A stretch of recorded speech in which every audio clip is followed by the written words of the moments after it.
एक लंबे समय पहले एक गांव में बलराम और छाया नामक पति पत्नी एक छोटे घर में रहते थे। बलराम उसी गांव में गोली सोडा बेच के उससे आए हुए पैसों से अपना परिवार चलाता था। हर रोज की तरह एक दिन बलराम सोडा बेचने निकलता है। सोडा सोडा रंग बिरंगी सोडा, एक गिलास सिर्फ 5 रुपए, आइए भाई आइए। ऐसे सोडा को बेचता है जब उसका बचपन का दोस्त सोडा पीने इसके दुकान आता है। बलराम, क्या मैं तुम्हें याद हूँ? मैं तुम्हारा बचपन का दोस्त हूँ। अरे हाँ वरुण, कैसे हो तुम? मैं ठीक हूँ, तुम कैसे हो? मैं भी ठीक हूँ। क्या कर रहे हो तुम अब? मैंने अपने बल पर एक साड़ियों का दुकान शुरू किया है। और तुम क्या तब से ये गोली सोडा ही बेच रहे हो? हाँ वरुण, इसमें क्या दिक्कत है? दिक्कत तुम्हें अभी नहीं नजर आएगा बलराम। फिलहाल तो ये सोडा बेचना ठीक ही है, लेकिन आने वाला कल का क्या? अब सब कुछ बदल गया है बलराम। कुछ ही दिनों में लोग सोडा खरीदना बंद कर देंगे। तब तक तुम्हें कुछ और व्यापार शुरू कर लेना चाहिए, कुछ ऐसा जो गांव में पहले से नहीं है।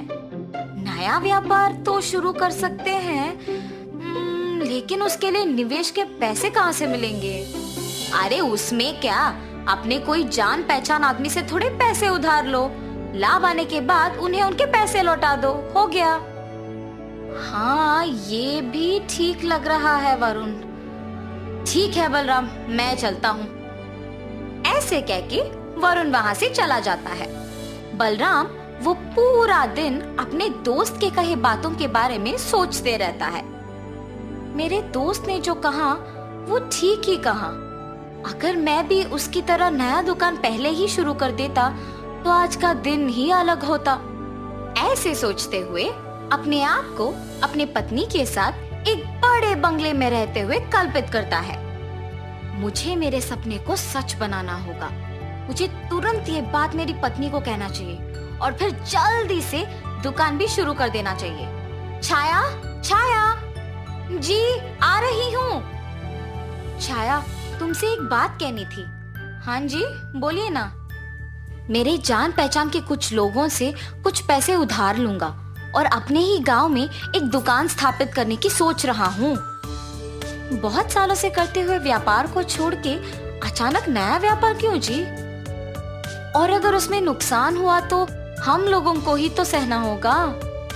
तुम ऐसे क्यों सोच रहे हो?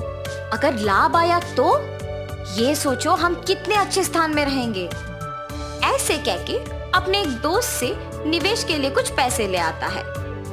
पैसे तो ले आया हूँ, अब मुझे कौन सा व्यापार करना है? कौन सा दुकान गांव में पहले से ही नहीं है? ऐसे सोचता है।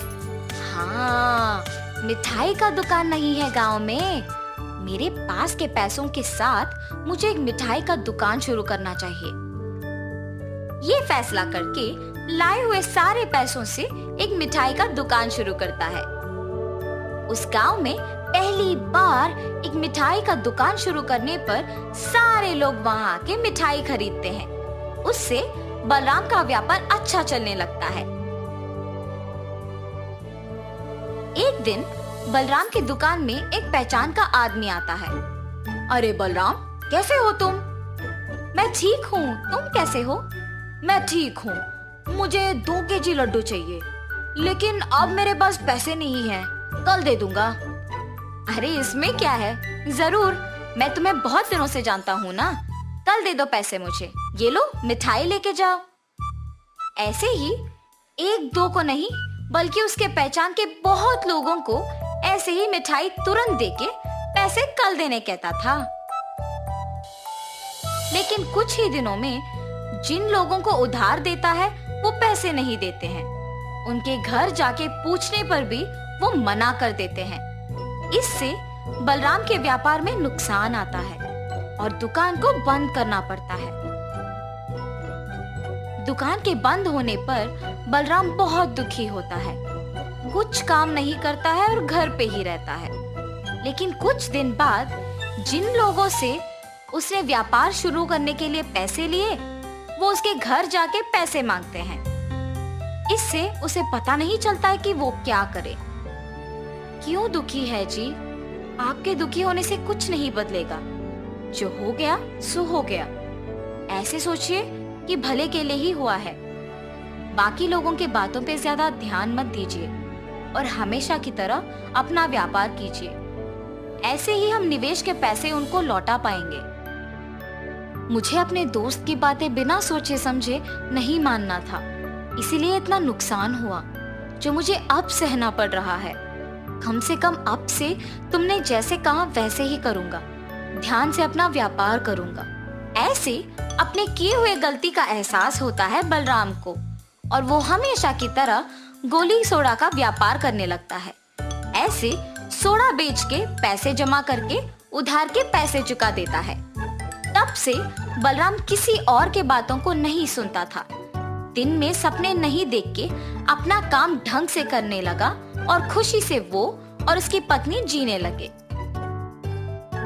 तो इस कहानी का नैतिक क्या है? किसी और के जीवन को अपने से तुलना अच्छी नहीं है। उससे सिर्फ दुख ही मिलता है। जितना है उतने में खुश रहना सीखो।